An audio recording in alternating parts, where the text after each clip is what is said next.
మెదక్ జిల్లా నర్సాపూర్ కాంగ్రెస్ పార్టీ కార్యాలయంలో ముఖ్య కార్యకర్తల సమావేశం నిర్వహించారు. నియోజకవర్గ ఇన్ఛార్జ్ ఆవుల రాజిరెడ్డి, జిల్లా అధ్యక్షులు ఆంజనేయులగౌడ్ మాట్లాడుతూ కాంగ్రెస్ పార్టీ 6 పథకాలలో మహిళలకు ఉచిత బస్సు, 200 యూనిట్ల వరకు ఉచిత కరెంటు బిల్లు పథకాలను ప్రజల్లోకి తీసుకువెళ్లాలని, మిగతా పథకాలను ఆగస్టులో ఇస్తామని తెలుపుతూ కాంగ్రెస్ పార్టీకి ఓట్లు వచ్చే విధంగా కష్టపడాలని తెలిపారు. బీజేపీ, టీఆర్ఎస్ పార్టీలను ఓడించడమే లక్ష్యంగా పెట్టుకోవాలని తెలిపారు. ఈ కార్యక్రమంలో మాజీ ఎమ్మెల్యే మదన్ రెడ్డి, ముఖ్య నాయకులు కాంగ్రెస్ పార్టీలో చేరడం సంతోషకరమని ఈ సందర్భంగా వారు అన్నారు. దానికి సంబంధించి ఈరోజు ముఖ్య కార్యకర్తల సమావేశం మరియు ప్రెస్ మీట్ నిర్వహించడం జరుగుతుంది. ఎందుకంటే ఈ విషయం అందరికీ కూడా కమ్యూనికేట్ జరగాలి.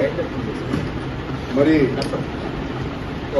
అందరు కార్యకర్తలు ఉత్సాహంగా ఈ కార్యక్రమంలో పాల్గొనే ఉద్దేశంతో ఈ సమావేశం నిర్వహించడం జరిగింది.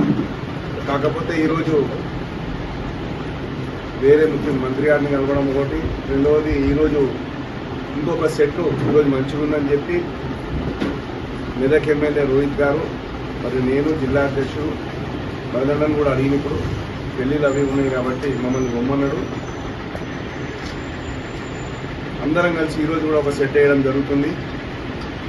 అంతేకాకుండా రేపటి ఎల్లుండి కార్యక్రమానికి సంబంధించి ఇక్కడికి వచ్చినటువంటి మండల అధ్యక్షులు, బ్లాక్ కాంగ్రెస్ అధ్యక్షులు మరియు మొన్ననే పార్టీలోకి వచ్చినటువంటి వివిధ హోదాల్లో పనిచేస్తున్నటువంటి పెద్దలందరికీ కూడా నా విన్నపం ఏంటంటే అందరూ దగ్గరుండి ఇప్పుడు మనమంతా ఒకటే కుటుంబం, అందరం కలిసి ఈ కార్యక్రమాన్ని విజయవంతం చేయాలి. మొదటి రోజు నామినేషన్ నాడు మరి మన ఉత్సాహం, మన పట్టుదల, మరి టీఆర్ఎస్ను బీజేపీని రెండింటిని ఓడగొట్టాలనే లక్ష్యంతో ఈ కార్యకర్తలు పనిచేస్తున్నారనే సంకేతాన్ని మనం ప్రజల్లోకి పంపించాల్సిన అవసరం ఉన్నది. మన కార్యక్రమం, మన ప్రచార కార్యక్రమాలు తర్వాత నుంచి ప్రారంభమవుతాయి.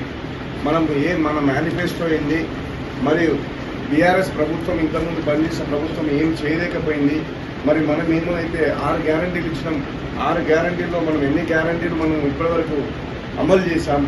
మనం రేపు రానున్న రోజుల్లో మరి ముఖ్యమంత్రి గారు మొన్ననే చెప్పారు, రైతు రుణమాఫీ విషయంలో కూడా ఆగస్టు 15 లోపల మనం అంతా కూడా ఏకకాలంలో రైతు రుణమాఫీ చేస్తామన్నాం. మరి ఆ విషయాన్ని కూడా మనం ఈ ఎన్నికల సందర్భంగా ప్రజల్లోకి చాలా స్పష్టంగా తీసుకెళ్లాల్సిన బాధ్యత ఇక్కడ ఉన్న నాయకులు, కార్యకర్తలు అందరి మీద ఉన్నది. ఎందుకంటే ప్రచార కార్యక్రమంలో మరిన్ని అప్డేట్స్ కోసం మా ఛానల్ని సబ్స్క్రైబ్ చేయండి.